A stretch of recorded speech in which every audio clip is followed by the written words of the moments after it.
Juan Carlos Funes, ¿cómo estás, Juan Carlos? ¿Qué tal? ¿Qué tal? Buen día. Andrea? Buen día. Buen día. Bueno, ¿se puede hablar de violencia familiar? Últimamente, últimos años, creo que no sé si va en crecimiento el número, pero me parece que sí. Lamentablemente muchas víctimas en Santa Fe, por ejemplo, producto de la violencia familiar, porque todo termina mal y termina con un muerto muchas veces, ¿no? ¿Qué nos está pasando? Bien, bueno, la violencia familiar siempre estuvo.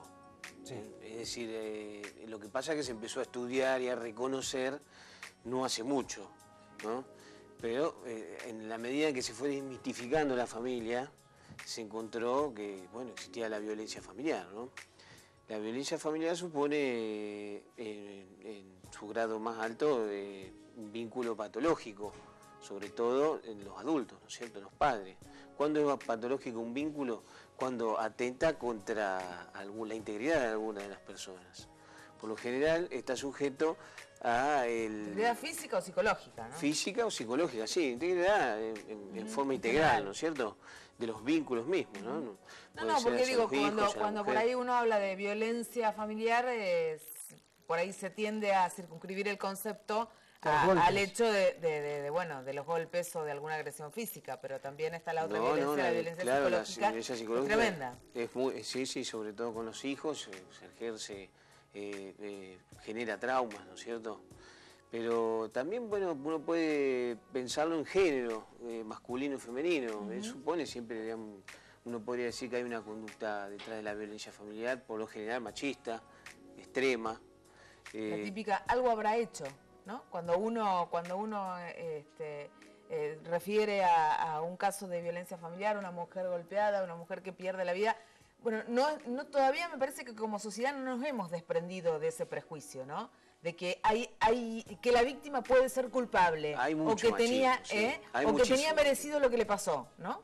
Es importante la reivindicación de la mujer. Yo quiero dejar en claro que hay lugares que se ocupan de la atención a casa de la mujer, violencia familiar, organismos públicos, ¿no es cierto?, Defensoría del Pueblo. Lo que pasa es que son mujeres que están muy sometidas, siempre hay un vínculo sádico sobre ellas o sobre los hijos, y no alcanzan a pedir ayuda, ¿no? Esto hay que dejarlo bien claro, que la ayuda está, apenas se pide, se reacciona, hay un movimiento detrás de esto muy importante.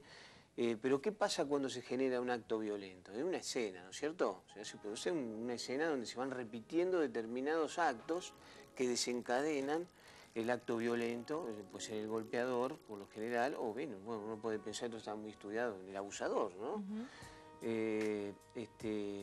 Esta repetición es lo que hace que los vínculos no sean muy concéntricos, no se puedan...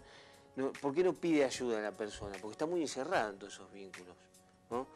Ahora bien, yo quería destacar que la semana pasada fui invitado por la municipalidad a participar, a dar una conferencia en el plan nacional de entrega voluntaria de armas. ¿Por qué traigo a colación esto? No, está relacionado. Claro, que comienza ahora en marzo, un compromiso muy importante de la municipalidad y el gobierno nacional, ¿no es cierto? ¿Qué ocurre? ¿Qué pasa si hay un arma en la casa donde hay violencia familiar?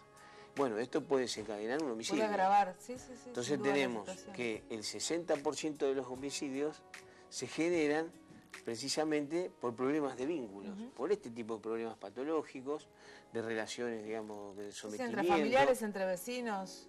Por lo general, entre vínculos conocidos, ¿no es cierto? El 60% de los homicidios. Entonces, el retiro de armas voluntaria es muy importante. Esto, aparte, es un fenómeno de pacificación muy grande, ¿no? Que la sociedad, como se vivió en el 2008 acá, que tuvo mucho éxito, cuando se llevó este plan en la primera etapa, tuvo un éxito muy grande. Ahora, en estas familias, ¿quién decide el retiro del arma? ¿Cómo que es que alguien dice, bueno, vamos a... Eso es una muy buena pregunta esa, ¿no? Porque ocurre que el arma está teñida de determinado significado, uno podría decir desde el punto de vista psicoanalítico, fálico, o de sometimiento mismo, o de defensa.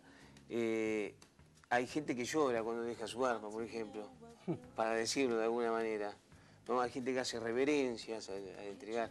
No es cierto que se entregan armas que no se pueden utilizar, eso no es cierto, se entregan todo tipo de armas, pero sobre todo cómo se acompaña esto, la complejidad de lo que el fenómeno en sí despierta en la sociedad, que es un fenómeno de pacificación, que muchas veces da lugar a que la gente se pregunte si pasan otras cosas y permite que se vaya a pedir ayuda. Las armas, el abusador, el golpeador, es un objeto donde intimida también a sus integrantes de la familia, intimida sus vínculos a partir de un arma, ¿no? Muchas veces. Este es un tema trascendente porque es cierto que está agobiando, lo que pasa es que lo conocemos un poco más y podemos ver el alcance que tiene, ¿no es cierto? También teniendo en cuenta que Santa Fe es una ciudad que tiene un índice, por ejemplo, antes de la primera etapa del desarme, el índice era muy alto, el homicidio, el más alto del país. Hoy está muy alto también, pero se ha conseguido algunos puntos menos, se ha bajado. Sí, y ahora arranca toda una campaña, ¿no? Nacional. Y que ojalá también dé sus frutos, ¿no? Sí. Bueno, creía que este tema podríamos seguir hablando, el tema de la violencia familiar. Absolutamente, porque hay muchas aristas que resolver, que la gente incluso tiene que saber también que hay organismos que son, vos lo decías, son públicos. Esto quiere decir que son gratuitos, a donde pueden acceder para plantear los problemas, ¿no? Hay una ley que ampara a las víctimas, las ampara. A partir de ahí. Sí, pero a pesar de todo no se animan muchas veces. No, por el grado de sometimiento, el miedo, el temor, el eje traumático. Me gustaría que en otra oportunidad pudiéramos hablar de estos casos que lamentablemente han proliferado tanto en el país y tiene que ver con el caso de las mujeres agredidas, rociadas con combustibles y quemadas. ¿Cuál es la lectura que se hace de esto? Si es un fenómeno de imitación, si la difusión pública de estos casos hace que o alguna parte de la sociedad reaccione con conductas imitativas, o cuál es el trasfondo, cuál es el análisis más profundo que se puede hacer del hecho. Sí, esto se está pensando porque no está muy claro, ¿no es cierto? Si ha habido un fenómeno de imitación, que es la duda. En Santa Fe, que yo recuerde, por lo menos en los últimos años, no hemos tenido casos de esta magnitud.